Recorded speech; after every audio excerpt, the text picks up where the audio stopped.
Some people do not defeat your intelligence. They exhaust your attention. They say something completely wrong with absolute confidence. And if you are highly intelligent, you see the gap immediately. The broken logic, the missing context, the contradiction they somehow do not notice. So your first instinct is to correct it. You explain, you clarify, you make it simpler. But somehow the conversation gets worse because they were never really trying to understand. They were trying to defend, provoke, or win. And now, the strange thing is this: they did not just take your time. They took your attention, they changed your mood, they entered your nervous system, they made your mind spend the whole day correcting a conversation that should have ended in 5 minutes. And that is exactly what high IQ people eventually learn to ignore. By the end of this video, you may realize something uncomfortable. The smartest people do not ignore stupidity because they have no answer. Most of the time, they have too many answers. They ignore it because they understand what an answer would cost. Not just in words, but in focus, in calm, in dignity, and in the quiet ownership of their own mind. This is where William James becomes useful. James is often called the father of American psychology, but what made him so powerful was not that he turned the mind into something distant, abstract, or academic. He asked a more practical question, not just, "What are you thinking?" but "What is that thought doing to your life?" Schopenhauer gave us the brutal truth about human foolishness. Jung showed us the shadow beneath projection. But William James gives us something more practical, a rule for where your mind should go next. We could call it William James's rule of attention. Before you react, before you explain, before you give another piece of your energy to someone who may not even be listening, ask one question: does this deserve to become part of my mind? Because a sharp mind has a strange weakness. It notices what does not fit. A shallow sentence in a meeting, a contradiction inside someone's argument, a family member turning a simple point into a personal attack, a group chat where everyone is reacting but no one is actually thinking. To a highly intelligent person, these things do not pass by easily. They catch. The mind sees the missing piece. It sees the false assumption. It sees the shortcut someone took and called it truth. And because the mind can see it, it wants to fix it. That is where the trap begins. Because not every error is an invitation. Sometimes an error is bait. Someone online reads one sentence and invents an entire story about what you really meant. A coworker says something confidently wrong, and suddenly you are mentally preparing 10 different ways to correct them. A relative mishears your point, takes it personally, and now the conversation is no longer about truth. It is about defense. This is not about looking down on people. It is about noticing a pattern. Some conversations do not seek understanding. They seek your reaction. And if you are not careful, you start paying for their lack of awareness with your own inner stability. A stupid argument may last 5 minutes, but the mental residue can last all day. You replay what you should have said. You rewrite your response in the shower. You imagine the perfect sentence while driving home. And by then, the conversation is over for them. But it is still living inside you. That is the real trap. Not that someone was wrong, but that their wrongness became the center of your attention. Intelligence notices errors, wisdom notices costs. And this is where William James becomes uncomfortable. The question is not whether they are wrong. The question is whether their wrongness deserves to become your world. Now, this distinction matters, because not knowing something is not the same as being unreachable. Some people are simply uninformed. They have not seen enough, they have not read enough, they were never taught another way to think. But when you show them something new, they pause. They ask a better question. They may not agree immediately, but something in them stays open. That kind of person is not the problem. A curious mind can be taught, even if it is slow, even if it is imperfect, even if it needs time. The real problem is different. It is the mind that cannot update. The person who does not listen to understand, but listens for a weakness. The person who turns correction into humiliation. The person who treats every new idea like a threat to their identity. You say one careful sentence at a family table, and suddenly someone hears it as, "You think you're better than us." Now you are no longer discussing the idea. You are defending your character. That is when the conversation changes shape. It stops being about what is true. It becomes about the role they need you to play. The person who asks questions, not as a bridge, but as a trap. With them, the conversation has a hidden contract. They are not here to learn. They are here to protect the version of themselves that must not be wrong. So when you bring clarity, they hear insult. When you bring nuance, they hear superiority. When you bring evidence, they look for a technicality.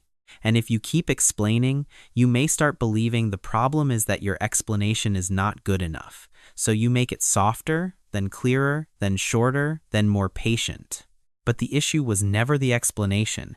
The issue was the person's relationship with being corrected. Not knowing is not stupidity. Refusing to know may be. Ignorance is not the enemy. Uncorrectable arrogance is, because you can teach a curious mind. But you cannot rescue a mind that needs to be right more than it wants to be real. And once you understand that, you stop asking, how do I make them understand? You begin asking, are they even reachable?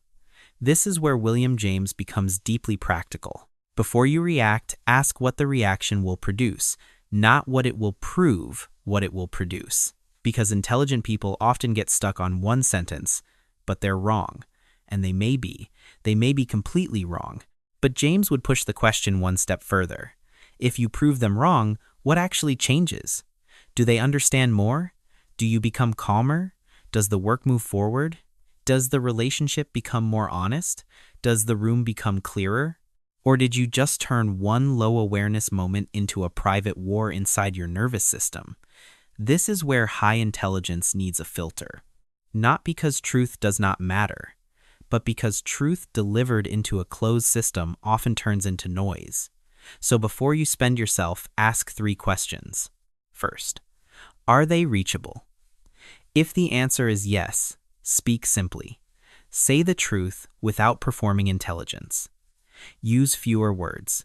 Give them one clean point. Then watch whether they can receive it. A reachable person does not have to agree instantly, but they show some sign of contact. They pause, they ask, they soften, they consider. Second, are there real consequences? If this affects your job, your family, your reputation, your money, your responsibilities, then do not simply ignore it. Handle it strategically. Document what matters. Clarify what must be clarified. Set the boundary where it needs to be set, but do not confuse strategy with emotional argument. A workplace issue may need a clear response. A family boundary may need a calm sentence. A public misunderstanding may need one correction. But none of that requires you to bleed attention into someone else's chaos. Third, will this improve anything or only feed the loop? This is the question that saves energy, because some replies do not solve the problem. They extend it. Some explanations do not create understanding. They give the other person more material to twist. Some arguments are not conversations. They are machines that turn your attention into fuel. So do not ask only, are they wrong? Ask, are they reachable? The high IQ question is not, can I win this argument? It is, what will winning this argument do to my life? And here is the uncomfortable part. Sometimes the trap is not their stupidity. It is your addiction to correcting it. That part is harder to admit, because the need to correct can feel noble. It can feel like honesty. It can feel like precision. It can feel like respect for truth. And sometimes it is. But sometimes, without realizing it, you train your mind to respond to every error as if it were an emergency. A comment is wrong, so you have to answer. A sentence is unfair, so you have to defend yourself. A person misunderstands you, so you have to explain until they finally see what you meant. At first, you correct stupidity because you are intelligent. Later, you correct it because you are conditioned. This is where James's idea of habit matters. A habit can save energy. It lets you do things without thinking too hard. But a habit can also become a prison. If your automatic habit is to correct every false statement, then any careless person can pull you into motion. They only have to say the wrong thing with enough confidence, and suddenly your mind belongs to them. You are composing paragraphs in your head. You are defending yourself to someone who is not even in the room. You are trying to win a conversation that no longer exists. That is not clarity anymore. That is compulsion.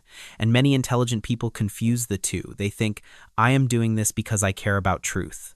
But sometimes the deeper truth is, I do not know how to let a wrong thing remain wrong without chasing it. That is the hidden work. Not becoming passive, not becoming cold, not pretending truth does not matter. But learning the difference between a moment that needs your voice and a moment that only wants your nervous system. If every fool can make you respond, then every fool has a button inside your mind.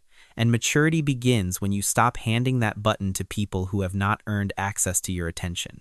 And this is the final test. The real test is not ignoring low awareness behavior when you do not care. That is easy.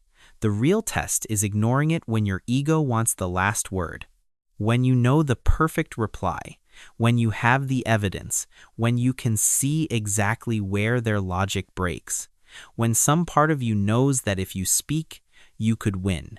But William James' rule of attention asks a quieter question. What will that victory give back to you? Will it give you peace? Will it give you time? Will it give you a clearer mind? Will it return you to the life you are actually trying to build?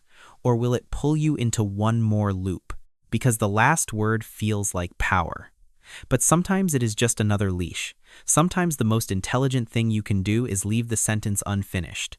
Not because you are afraid, not because you have nothing to say, not because the other person is right, but because your attention has somewhere better to go.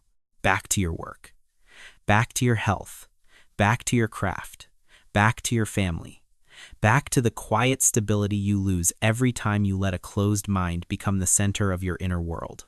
Ignoring is not always silence. Sometimes ignoring is direction. It is the moment you stop donating your mind to the wrong room. You do not need to correct every person. You do not need to repair every conversation. You do not need to prove intelligence to people who are not listening for truth. You only need to know which rooms deserve your presence. The last word is not always power. Sometimes power is leaving the last word untouched. High IQ ignores this not because it cannot answer. It ignores this because it finally knows what attention is for. Your attention deserves a future. We have now looked at this same question through Schopenhauer's brutal honesty, Carl Jung's shadow and projection, and William James's rule of attention because different minds need different tools. If one word stayed with you, attention, reaction, or the last word, leave it below. And if this helped, like the video, subscribe to Psyche-Life, and continue with the other two perspectives. As always, know yourself.